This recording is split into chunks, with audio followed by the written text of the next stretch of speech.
I'm Staff Sergeant Rinaldo T. Agitas Jr. I 13 Special Forces Company, 6 Special Forces Battalion. That time, na-deploy kami dito sa Hulu. Alam naman natin, pag full operation is maraming sundalo sa bundok. Ang nangyayari, ang mga kalaban is sa barangay. So, doon kami tumambay. Nung after ng combat operation namin is nagtambay kami sa barangay na positive info na is family ng nasa kabila. So, doon kami tumambay. Pagdating namin doon is halos hindi kami pinapansin. Laro kami sa bata. So, itong dalawang bata is kasama din doon sa palaro namin. So, namigay kami ng pera, pagkain, para naman makatulong at matuwa naman din sila. Hapon na, so nagulat na lang din kami kasi bigla na lang kaming pinaputukan, nag-volume fire na yung kalaban. So, that time is nagka-square miss na yung trupa kagad. Tapos, nung pag-atras ko ng konti is nakita ko sa tapahan nitong dalawang bata na nandun mismo nakadapa. So, may butas man din sa konti ito, nakapasok yung katawan nito.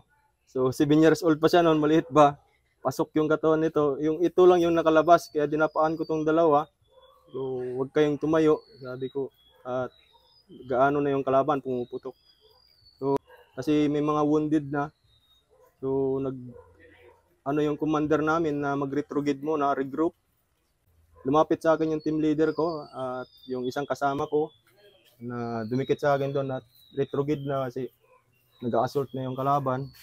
Pag retrograde namin, sabay nag-volume fire din yung kalaban sa posisyon namin. So, hindi na kami nakatayo. Dinapaan ko na lang tong dalawang bata na nandun sa ano ko, sabay hawak ko tong isa na huwag itaas yung ulo kasi halos nasa 15 meters na yung kalaban na nag-assault sa amin.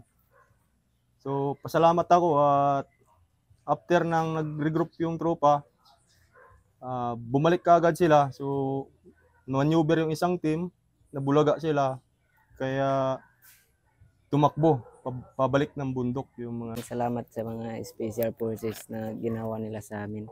Kasi kala namin hindi na kami mabubuhay. Kung hindi dahil sa kanila, wala na kami ngayon.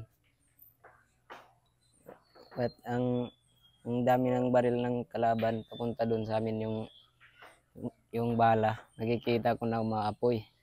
Mga 15 meters na papunta sa amin. Mabuti naman hindi kayo pinabayaan ng